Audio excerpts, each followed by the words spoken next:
കേരള രാഷ്ട്രീയത്തിൽ നിർണായക സ്വാധീനം ചെലുത്തുമെന്ന് വിലയിരുത്തപ്പെട്ടിരുന്ന തദ്ദേശ സ്വയംഭരണ സ്ഥാപനങ്ങളിലേക്കുള്ള തിരഞ്ഞെടുപ്പിന്റെ ഫലസൂചനകൾ പുറത്തുവന്നപ്പോൾ അത് ഇടതുപക്ഷ ജനാധിപത്യ മുന്നണിയുടെ മൂന്നാം ഭരണമെന്ന സ്വപ്നങ്ങൾക്ക് അപ്രതീക്ഷിത തിരിച്ചടിയാണ് നൽകിയിരിക്കുന്നത്.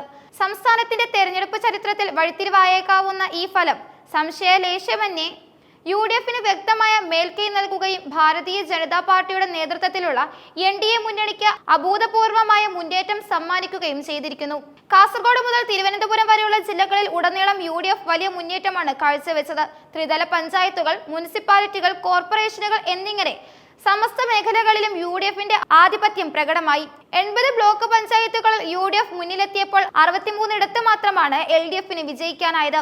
എന്നാൽ ഈ പഞ്ചായത്തുകളിലെ കണക്കുകൾ പരിശോധിക്കുമ്പോൾ ചിത്രം ഇരു മുന്നണികൾക്കും ഏതാണ്ട് തുല്യമാണ്. 7 എന്ന നിലയിലാണ് നിലവിൽ ജില്ലാ പഞ്ചായത്തുകളിലെ കണക്കുകൾ. കഴിഞ്ഞ തദ്ദേശ തെരഞ്ഞെടുപ്പിൽ LDF തൂത്തുവാരിയ നിരവധി പ്രദേശങ്ങളിൽ ഇത്തവണ UDF ശക്തമായ തിരിച്ചുവരവ് നടത്തിയത് ഫലസൂചനകളിൽ വ്യക്തമാണ്. ഈ തിരഞ്ഞെടുപ്പ് ഫലം NDAയെ സംബന്ധിച്ചിടത്തോളം അപ്രതീക്ഷിതമായ നേട്ടങ്ങളുടെ ഒരു നിര തന്നെയായിരുന്നു.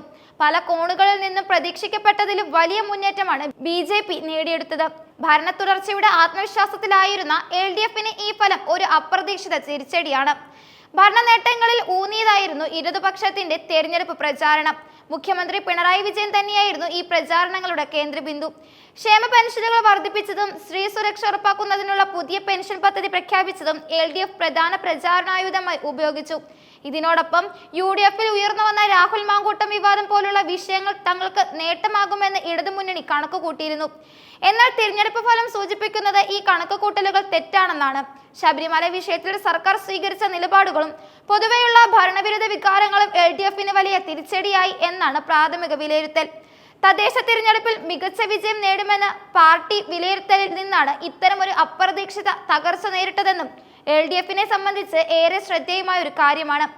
പാർട്ടിയുടെ അടിസ്ഥാന വോട്ടുകൾ ചോർന്നു പോയിട്ടില്ലെങ്കിലും മധ്യവർഗത്തിന്റെയും യുവജനങ്ങളുടെയും പിന്തുണ പ്രതീക്ഷിച്ചത്ര ലഭിച്ചില്ലെങ്കിലും പരമ്പരാഗത വോട്ടർമാരുടെ കേന്ദ്രീകരണത്തിൽ പാളിച്ചകൾ സംഭവിച്ചതെന്നും വിലയിരുത്തപ്പെടുന്നു.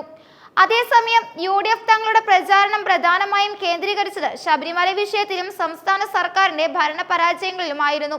LDF ഉയർത്തിക്കൊണ്ടുവന്ന രാഹുൽ മാങ്കൂട്ടം വിഷയത്തെ ശബരിമല സ്വർണ്ണപ്പാളി വിവാദം പോലുള്ള പ്രതിരോധ ആയുധങ്ങൾ ഉപയോഗിച്ച് ഫലപ്രദമായി മറികടക്കാൻ UDFന് കഴിഞ്ഞുവെന്നാണ് തിരഞ്ഞെടുപ്പ് ഫലം നൽകുന്ന സൂചന. UDF ക്യാമ്പിൽ നിലനിന്നിരുന്ന ഐക്യവും താഴെത്തട്ടിലുള്ള സംഘടനാപരമായ ഏകോപനവും വിജയത്തിന് ആക്കം കൂട്ടിയ പ്രധാന ഘടകങ്ങളായി കണക്കാക്കപ്പെടുന്നു. കൂടാതെ ന്യൂനപക്ഷ വിഭാഗങ്ങളിൽ നിന്നും പ്രത്യേകിച്ച് മുസ്ലിം വിഭാഗങ്ങളിൽ നിന്നും ശബരിമല വിഷയത്തിൽ ആശങ്കാകുലരായ ഹൈന്ദവ വോട്ടർമാരിൽ നിന്നും ലഭിച്ച പിന്തുണ UDFന് നിർണായകമായി. BJPയുടെ മുന്നേറ്റം അക്ഷരാർത്ഥത്തിൽ അപ്രതീക്ഷിതമായിരുന്നു. തിരുവനന്തപുരം കോർപ്പറേഷനിൽ മികച്ച മുന്നേറ്റം ഉണ്ടാകുമെന്ന് പ്രതീക്ഷിച്ചിരുന്നെങ്കിലും അതിലും വലിയ നേട്ടമാണ് അവർ കൊയ്തത്. തലസ്ഥാനത്തെ ഏറ്റവും വലിയ ഒറ്റകക്ഷിയായി മാറാൻ NDAയ്ക്കും കഴിഞ്ഞു. ഇത് LDFന്റെയും UDFന്റെയും പരമ്പരാഗത വോട്ട് ബാങ്കുകളിൽ വിള്ളൽ വീഴ്ത്തിക്കൊണ്ടാണ് സാധ്യമായതെന്നതും ശ്രദ്ധേയമാണ്. തിരുവനന്തപുരം കോർപ്പറേഷനിലെ ഈ പ്രകടനം മറ്റു കോർപ്പറേഷനുകളിലും മുനിസിപ്പാലിറ്റികളിലും BJPക്ക് വഴി തുറന്നു. കൊല്ലം കോർപ്പറേഷൻ, ആലപ്പുഴ ജില്ല എന്നിവിടങ്ങളിലെ BJPയുടെ മുന്നേറ്റം സംസ്ഥാന രാഷ്ട്രീയത്തിൽ പുതിയ സമവാക്യങ്ങൾ രൂപീകരിക്കാൻ സാധിക്കുന്നവയാണെന്ന് ഫലം തെളിയിക്കുന്നു. പരമ്പരാഗതമായി ഇരു മുന്നണികളുടെയും കുത്തകയായിരുന്ന പല വാർഡുകളിലും BJPക്ക് വോട്ട് വർദ്ധിപ്പിക്കാനും സാന്നിധ്യം ഉറപ്പിക്കാനും കഴിഞ്ഞു. ഇത് കേരളത്തിൽ ഒരു ത്രികോണ മത്സര സാധ്യതയുടെ സൂചന നൽകുന്നുണ്ട്. ഒടുവിൽ ഈ തദ്ദേശ തെരഞ്ഞെടുപ്പ് ഫലങ്ങൾ വരാനിരിക്കുന്ന നിയമസഭാ തെരഞ്ഞെടുപ്പിന്റെ ദിശ നിർണ്ണയിക്കുന്നതിൽ നിർണായക പങ്ക് വഹിക്കുമെന്നതിനും സംശയമില്ല.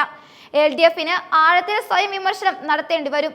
പ്രത്യേകിച്ച് ഭരണവിരുദ്ധ വികാരം വർദ്ധിക്കുന്നതിന്റെ കാരണങ്ങൾ കണ്ടെത്തുന്നതിനും തങ്ങളുടെ പരമ്പരാഗത വോട്ടുകൾ ചോരുന്നത് തടയുന്നതിനും.